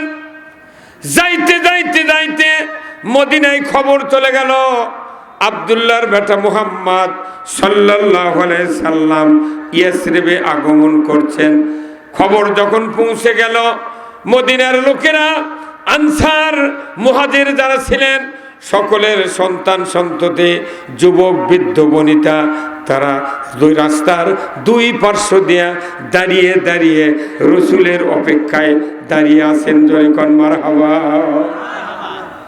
নবীজি হাঁটতে হাঁটতে 270 মাইল পাড়ি দিয়ে যখন মদিনার ইয়াসরিবের ভূখণ্ডে পৌঁছলেন, নবীজি দেখতে পেলেন 2 দিকে 2টি কাতার মানুষ, যুবক কিশোর তারা দাঁড়িয়ে আছে, বৃদ্ধরা পেছনে দাঁড়িয়ে আছে। রসুল মাঝখান দিয়ে হেঁটে হেঁটে ইয়াসরিবের দিকে চলে যাচ্ছেন। আর ওই মদিনার লোকেরা আরবি দিয়ে কাসিদা পাঠ করা শুরু করে দিয়েছে। তলা বাদুরু আলাইনা মিন সানিয়াতিল বিদাই ওয়াজাবাত শুকরু আলাইনা মাদা লিল্লাহ হেদাই। আমার রসুলের শুভাগমনে মদিনার কিশোরেরা, যুবকেরা আরবি দিয়া কাসিদা পাঠ করছে নবীজিকে অভ্যর্থনা জানানোর জন্য। রসুলের দিকে তাকিয়ে বলছেন, ইয়া রাসূলুল্লাহ, আপনার আগমনে মদিনার মাটি ধন্য হয়ে গেছে। আপনি যতদিন মদিনাতে বাস করবেন আমরা আপনার সাথে আছি। জোরে কন্যা মারহাবা। হুজুর গো, আপনি আমাদের কাছে আসার কারণে আমাদের বুকটা ভরে গিয়েছে। ও হুজুর, আপনার কাছে আমাদের 2টা প্রস্তাব দেব। এই 2টা প্রস্তাব আপনাদেরকে মানতে হবে। 1 নম্বর প্রস্তাব হলো, হে রসুল, আপনি এই মদিনায় বাস করবেন, আপনার জন্য বাড়ি দরকার, ঘর দরকার। হুজুর গো, আপনার জন্য বাড়ি বানানোর দরকার। এই বাড়িটা মদিনার মাটিতে তৈরি করবেন কিনা? মদিনার মাটিতে বাড়ি তৈরি করবেন কিনা বলুন। দ্বিতীয় প্রস্তাব, আল্লাহর নবীকে বলা হলো, ইয়া রাসূলুল্লাহ, ইয়া হাবিবাল্লাহ, আপনি মদিনার মাটিতে আগমন করেছেন, আমাদের আর একটি প্রস্তাব হলো, পৃথিবীতে বাস করবেন, সবার মৃত্যুবরণ করতে হবে। আমরা একদিন মরে যাব, আপনার একদিন ইন্তেকাল হয়ে যাবে। হুজুর গো, আপনার ইন্তেকালের পর অনেক বড় বড় বাদশা, রাজা, জমিদারেরা হীরা মানিক মুক্তাদে কবর তৈরি করবে, ওই কবরে নিয়ে আপনাকে শোয়ায় রাখবে। হুজুর গো, আপনাকে ওয়াদা দিতে হবে, আপনার ইন্তেকালের পর মদিনার মাটিতে আপনার কবর হবে কিনা। রসুলের উপর কি ভালোবাসা! আল্লাহর নবী বললেন, রে মদিনার কিশোরেরা, যুবকেরা, আমি নবী পৃথিবীর জমিনে যদি বাড়ি তৈরি করি, ঘর তৈরি করি রে মদিনার কিশোরেরা, আমার বাড়ি, আমার ঘর তোদের মদিনার মাটিতেই তৈরি হবে। সাহাবারা যখন এই কথা বললেন, মদিনার আনসারেরা, রসুলের বুকটা ভরে গেল। রসুলও ওই কথা বললেন, ওনাদেরও বুকটা ভরে গেল। আল্লাহ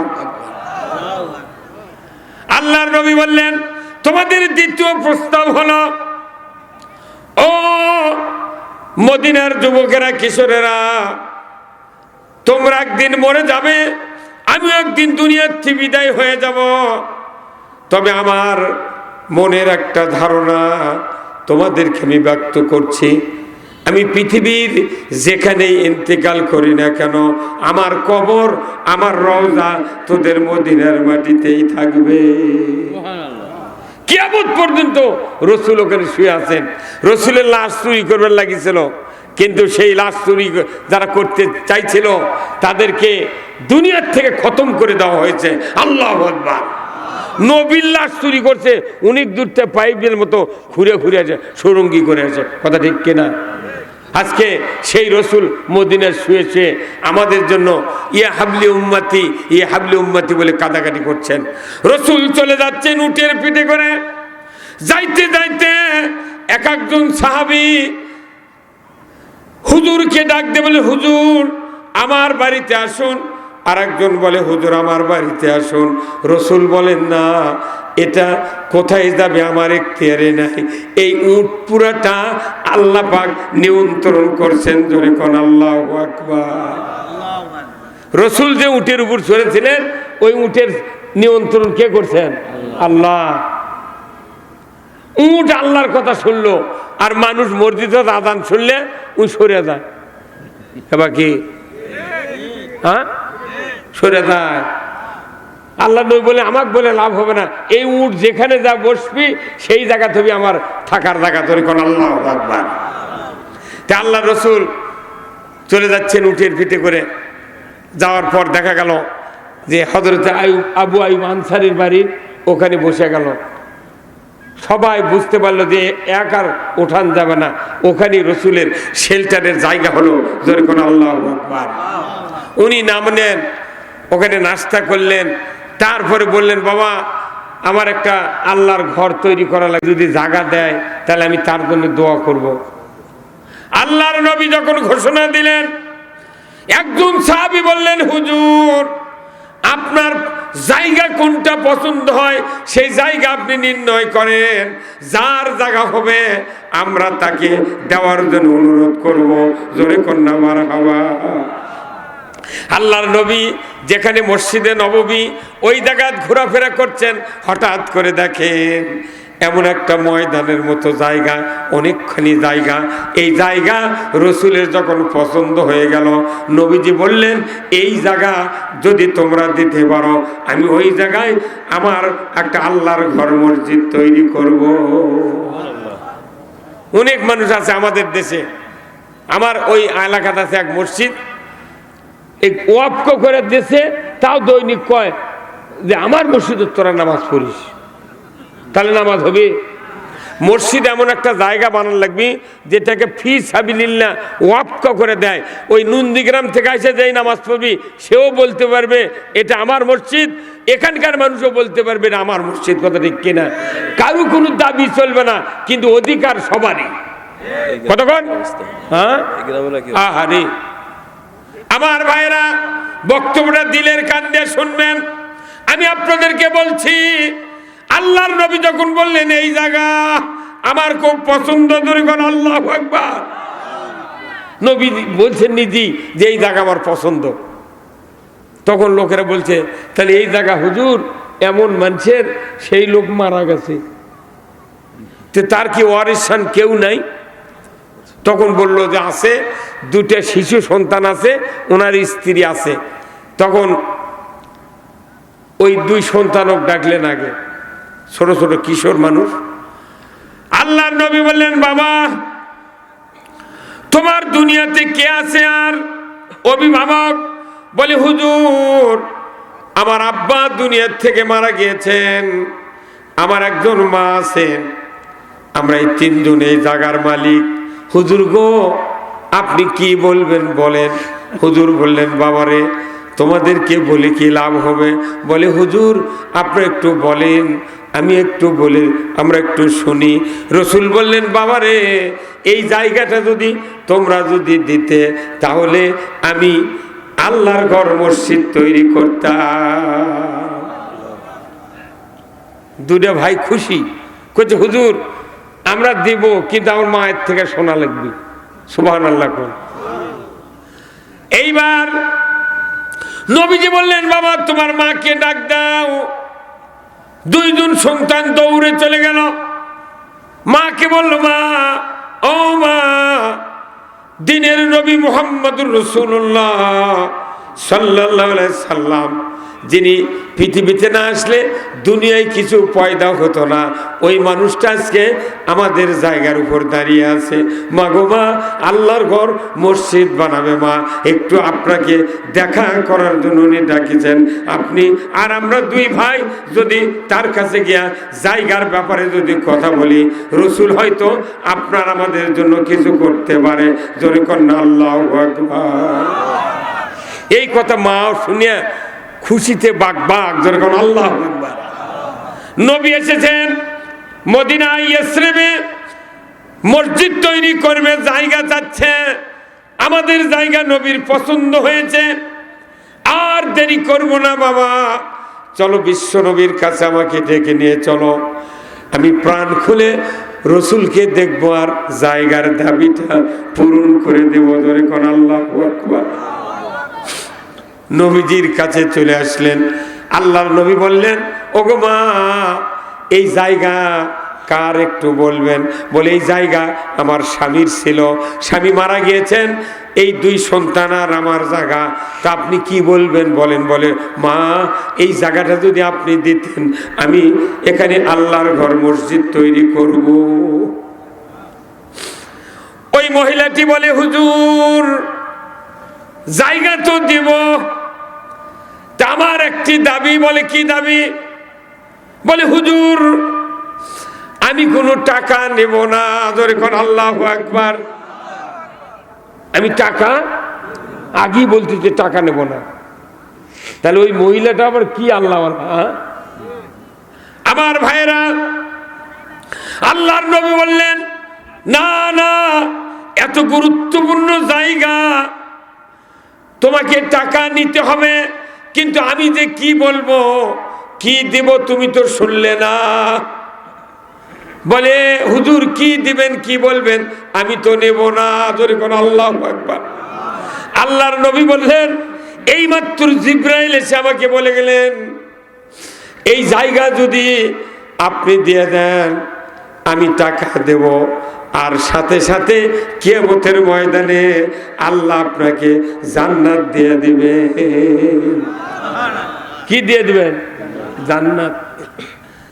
আল্লাহ রসুলের অফার শুনে বলছে, তাহলে আপনি যদি জান্নাত দিবেন চান, তাহলে আমি টাকা নেব না। করছে না, তোমাকে টাকাও নিতে হবে, জায়গাও দিতে হবে, আল্লাহ তোমাকে জান্নাতও দিয়ে দেবে। আল্লাহু আকবার। কি নবীর ওয়াদা! এই ওয়াদা কি ফেল হবে? আল্লাহ রাসূল বলছেন, মাম বানা মসজিদান বানা লাহু লাহু বাইতান ফিল জান্নাহ। ওই সময় রাসূল এই হাদিসটা বলে দিয়েছিলেন যে কেউ যদি মসজিদ তৈরি করার জন্য অর্থ দেয়, জায়গা দেয়, সম্পদ দেয়, কিয়ামতের দিন আল্লাহ ওই বান্দাবান্দিকে জান্নাত দিয়ে দেবে, বালাখানা দিয়ে দেবে। জোরে কোন আল্লাহু আকবার। আর একটু জোরে বলা গেল আল্লাহু আকবার। কি আল্লাহ রসুলের ওয়াদা! সেই ওয়াদা কিয়ামত পর্যন্ত চলতেই থাকবে।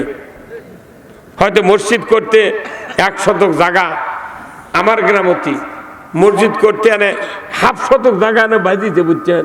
তে আমরা বলছিলাম তোমার ঘরটা আনে সরে দাও, এই গেলে সোজা হোক বারে। তাছাড়া মসজিদ হতে এল প্যাটার্ন, এল এল ইঙ্কে করে ইঙ্কে হয়ে গেছে, খুবই কষ্ট। 2-3 কাতার হয় বড়, আর ওই মাঝখানে আছে, পেছনে আছে আবার 3 কাতার হয় ছোট। তাহলে দেখতে খারাপ লাগে না ভাই? আর মসজিদে এরকম 4খানি হয়, দেখতে ভালো লাগে না? করছে কোটি টাকা দিলেও জায়গা দেবো না। ওরে সর্বনাশে!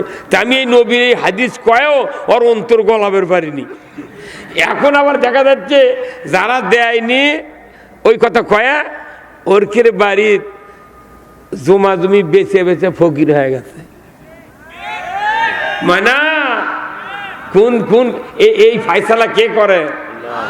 আল্লাহ নিজে বলছেন যে হুজুর বলে দিন আমি তাকে জান্নাত দেব যদি আল্লাহর ঘর তৈরি করার জায়গা দেয়। জোরে করে আল্লাহু আকবার।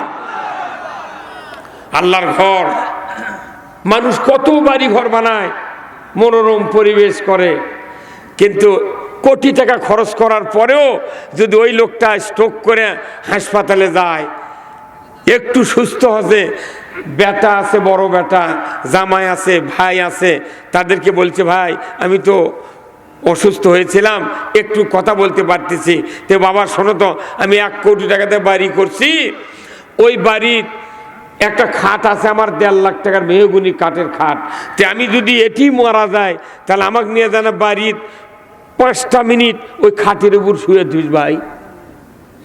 এটা কষে কিছুক্ষণ পর ওটি মারা গেছে, তখন অ্যাম্বুলেন্স করে বাড়িতে আগ্নে খোলাত নিয়ে এসে ওই লাশ নামে ভাই যা ভাবি কাছে, ভাবি ভাই মারা গেছে তো হাসপাতালে, তো একটু সুস্থ ওষুধ করে গেছে যে 1.5 লাখ টাকার একটা খাট আছে, ওই খাটতে না শুয়ে থাকবো 5 মিনিট, মরার পরও আমার জীবনটা শান্তি হবি ভাই।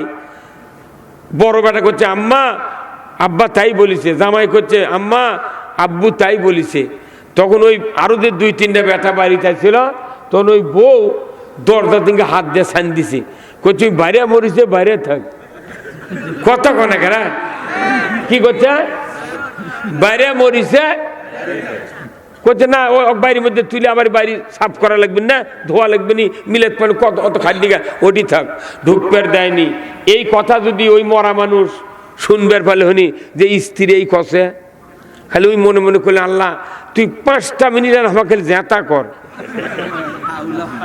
কত করে গেলা খালি 5টা মিনিট আনা জেতা কর, আমি আমার স্ত্রী 12টা লাচ্ছি তোমার মুখত, যে আমার জীবন যৌবন মেক্সি তেল সাবান ফেয়ার অ্যান্ড লাভলি কত তোক দিন রে, কি বাড়ি করেছি 1 কোটি টাকার, আজ আমি থুয়ে মরে গেছি, এটা 5 মিনিট শুবের জানো তাই তুই বাধা দিলু, তুই খালি 5 মিনিট আল্লাহ না এনা খাড়া কর, ওর মুখত 12টা লাচ্ছি দেবো, আর জিগলে বেটা সান দিছে মায়ের সাথে 1 কাটা সম্পত্তি ওর করে দেবো না, মোর জুম্মত লেগে দে মরে যাবো। কথা কর হ্যাঁ, তে দুনিয়ার অস্থায়ী বাড়ি হলো কোটি টাকা, 10 কোটি 20 লাখ 50 লাখ টাকার বাড়ি, এটা হচ্ছে অস্থায়ী বাড়ি, আর স্থায়ী বাড়ি হলো জান্নাত। স্থায়ী বাড়ির জন্য আমার রসুল বলছেন মামবানা মসজিদান বান আল্লাহু লাহু বাইতান ফিল জান্নাহ, জোরে কোন আল্লাহু আকবার। যদি স্থায়ী বাড়ি বানাতে চান, মসজিদের ব্যাপারে আপনাকে অর্থ সময় জায়গা দেওয়ার বিকল্প কোনো পথ নাই। বাড়ি বানানোর জন্য নিজের টাকা শেষ, আবার জমি অর্থ দেন সেটা শেষ, বেটার টাকা শেষ, বেটার বইয়ের টাকা শেষ, নিজের স্ত্রীর টাকা শেষ, সব শেষ করে বাড়ি বানিয়ে তাও তাকে থেকে কয় এখনো রং হয়নি। তা আমি মনে করি আমার আজকের এই প্রধান অতিথি আমার তাজুল ভাই, যুবক মানুষ, কি সুন্দর উমর ফারুকের মতো তার কথাবার্তা শুনলাম। একটা মসজিদ বানাতে না হয় 20 লাখ টাকা লাগবে, এই গ্রামের মানুষ 5 লাখ দিক আর 15 লাখ টাকা আপনি দেন, মসজিদটা করে দেন। তাহলে আমি গত তাফসিরে 5 লাখের বলছি, এখনো সেটাই নিতে পারেনি, আপনার কমিটি সেটাই নিতে পারেনি।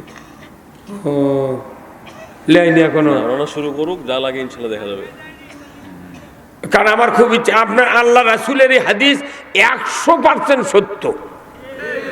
এখানে যতগুলা লোক আছেন, আপনি আমি কি এই আমার ইবাদত দিয়ে জান্নাতে যাওয়ার পারবো? আল্লাহকে এমন একটা জিনিস দেওয়া লাগবে, আল্লাহ তোমাকে দিয়ে দেন, আল্লাহ ওই সুবাদে তুমি আমাকে না আখিরাতে না বাঁচিয়ে দিও। এখানে যতগুলো লোক আছেন ভাই, এই গ্রামের কারা কারা হাত তোলেন তো দেখি, এই লস্করপুরের কারা কারা, এই কমই আছে রে। হ্যাঁ থামেন, শোনেন, আমার সামনে যারা বসে আছেন, আমি মনে করেন 5 বিঘে 1 বিঘা 2 বিঘা জমি আলাও আছেন, অনেক মানুষ খেটে খাওয়া মানুষ আছেন। এখানে মসজিদ করতে গেলে কমপক্ষে 300 বস্তা সিমেন্ট লাগবে। তা আপনারা 1 বস্তা সিমেন্ট দিলে কমপক্ষে 50 কেজি ওজন, কথা ঠিক কিনা? আল্লাহ রাসূল বলছেন যে 1 বস্তা 1 টাকা যদি কেউ আল্লাহর ঘরের জন্য দেয়, কিয়ামত পর্যন্ত ওই টাকাকে আল্লাহ পালতে থাকে। আল্লাহ কোরআনে বলছেন ওয়াকরাতুমুল্লাহ করদান হাসানা লা উকাফিরু আন্না আনকুম সাইয়াতিকুম ওয়ালা উদখিলান্নাকুম জান্নাতিন তাজরি মিন তাহতিহাল আনহার, জোরে কোন আল্লাহু আকবার। আল্লাহ বলছেন সূরা হাদিদে, আমাকে যারা কর্জে হাসানা দেবে আল্লাহর ঘরের জন্য, কোরআনের জন্য, আমি তাদের জীবনের সব গুনাহ মাফ করে দেব। জোরে বলা গেল সুবহানাল্লাহ। গুনাহ মাফ করার মালিক কে? আমরা এই জিনিসটা দেব, আল্লাহ তাআলা মাফ করে দিবি। এই জন্য আমাদের দরকার একটা সিদ্ধান্ত নেওয়া।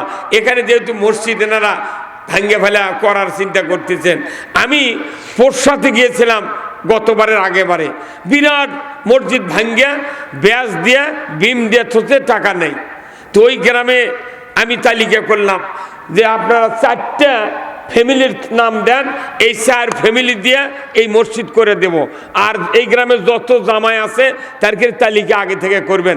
দাওয়াত দিয়ে যেদিন গেছে সেই দিন থেকে 216 জন জামাইয়ের তালিকা করছে, আর 4টা ফ্যামিলির নাম দিয়েছে আমাকে। আমি বললাম যে মসজিদের সব রেডি, খালি কলম খারাপ তোলা আছে, খালি ওয়াল গাঁথা লাগবে। তে ভাই এই সামনের দেওয়াল যারা দিবেন উমুক পরিবার, আপনারা কয় ভাই? বলিচ্ছে আমরা 3 ভাই হুজুর। আমি কোনো এই 3 ভাইয়ের জন্য সামনের একটা দেওয়াল দেওয়া লাগবে, যাতে করে মেহরাব, 2টি আলমারি, কোরআন থাকবে। মানুষ যতদিন নামাজ পড়বে সামনের দেওয়ালে ভেতরের দিকটাকে থাকবে। ধরে বলুন ঠিক কিনা? ওই 3 ভাই লাফে উঠে করছে হুজুর সামনের দেওয়াল দিয়ে দিলাম। আল্লাহু আকবার।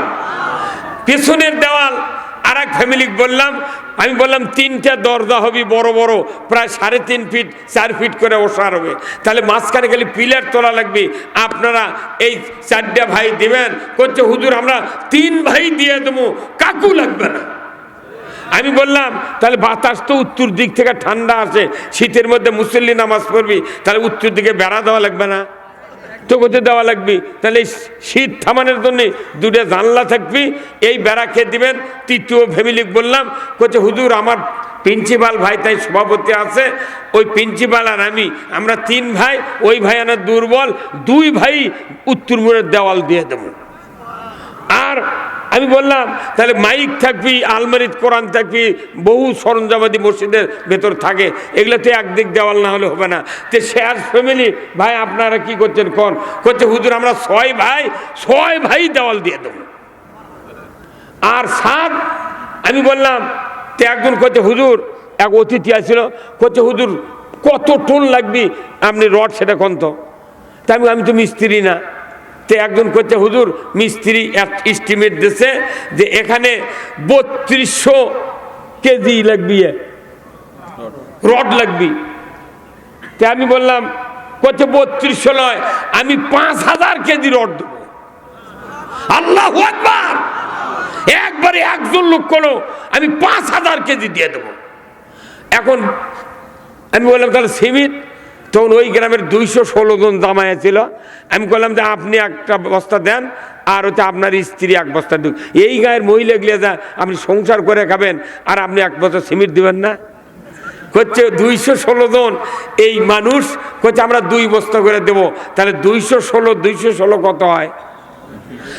432 বস্তা সিমেন্ট দিছে। মসজিদ একবার হয়ে গেছে, পরের বছর আমাকে দাওয়াত দেবেন, এসে করছে হুজুর আপনার কোনো টেনশন নাই, জুম্মাটা খালি দেখে আসা লাগবে। বুঝতে পারছেন?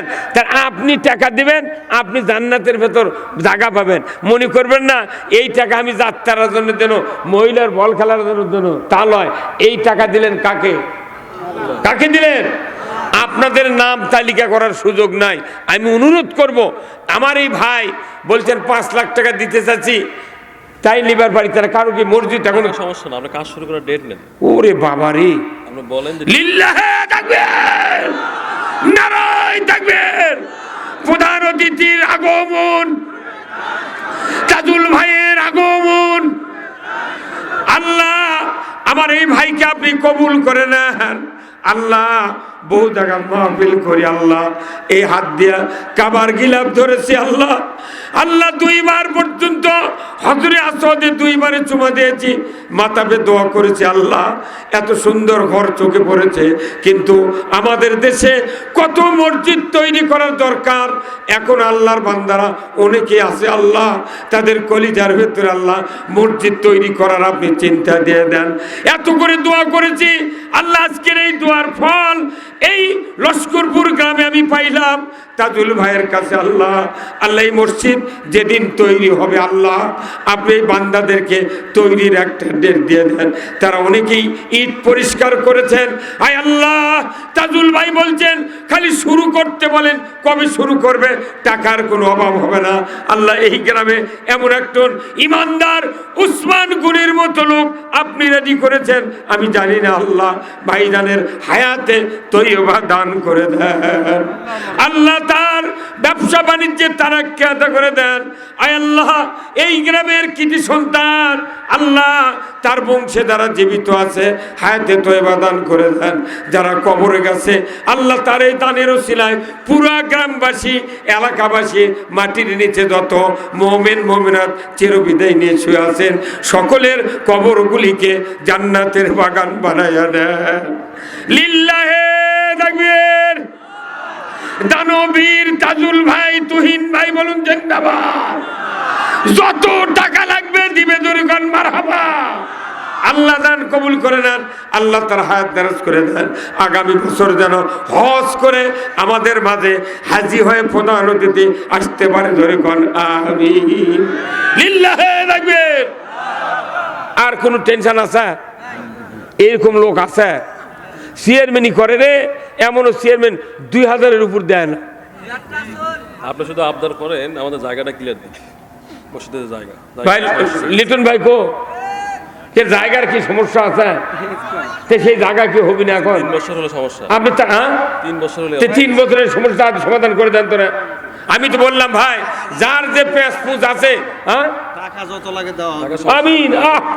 কি লোক ইঙ্গা লোক কোনটি পামুরে সারা বাংলাদেশ ঘুরে আইবার 377 জন হাফিজের মাথার পাগড়ি দিয়ে আমি হাত দেয়া, কিন্তু এইরকম লোক আমার কথা আমি জীবনেও শুনিনি। এই জন্য ভাইকে আল্লাহ আরো হায়াত দেখ, জোরে কোন আমিন। আমি অনুরোধ করছি যে যেভাবে জায়গার একটু পেছপাল্লা আছে, অনুরোধ করছি এই গ্রামের সকল ভাইদেরকে, কিয়ামতের দিন আপনার ওই 2 হাত 3 হাত আর 4 হাত জায়গা দিয়ে আপনাকে আল্লাহ জান্নাত দিয়ে দেবে। জোরে করে আল্লাহু আকবার, জোরে করে আল্লাহু আকবার। কি রে, কি দানবীর, খালি জায়গার পেছটা ছেড়ে দেন। আমি আপনারা যেদিন ভিড় দিবেন আমিও আসবো, ভাই থাকবি ইনশাআল্লাহ, আমি আসবো। একটা মসজিদের ভিড় দেওয়ার সার্থকতা আছে। কিয়ামতের দিন সকলকেই ডাকা হবে, যারা আমার ঘরের অংশীদার তারা আজকে আসো, জোরে করে আল্লাহু আকবার। আমি আপনাদেরকে অনুরোধ করব, মা বোনেরা যারা আছেন প্যান্ডেলে, আপনাদেরকে অনুরোধ করছি, আপনারা যার যার মতো প্রত্যেক মায়েরা 1 বস্তা করে সিমেন্ট দিবেন, যাতে এই মসজিদ তৈরি হয়। কিয়ামতের দিন যদি নিকির পাল্লাত খালি 1 বস্তা সিমেন্ট তুলে দেয়, কি কথা কন না, সিমেন্ট তুলে দেয়। আল্লাহ রসুল বলছেন, যারা যুদ্ধে ঘোড়া চালায়, ঘোড়ার প্রস্রাব পায়খানা খুর সব মুজাহিদের নেকির পাল্লা তুলে দেওয়া হবে। এই জন্য আসুন, আমরা এই মসজিদ তৈরি করার জন্য যা দরকার আমরা তো দিতে রাজি আছি। কারাগারে রাজি আছে? 2 হাত তুলে আল্লাহকে দেখান। লিল্লাহে তাকবীর, নারায়ে তাকবীর। আসুন আমার ভাই, আজকে আপনাদের সামনে একটু রুমাল যাবে, ভাই কর্তৃপক্ষ একটু পাঠান তো, একটু রুমাল পাঠান। আমি আপনাদের জন্য দোয়া করব আল্লাহ তাআলা। এখন আমি মানুষের থেকে চানো, যদি আমি না দিই তা আমি আগে 500 টাকা দিলাম ভাই আল্লাহর ঘরের জন্য। আল্লাহ আপনার বান্দারা কারা আছেন খুব তাড়াতাড়ি এই রুমালে ঢোকেন বাবা, ওটি রুমালে ঢোকবা না, যায় সবাই।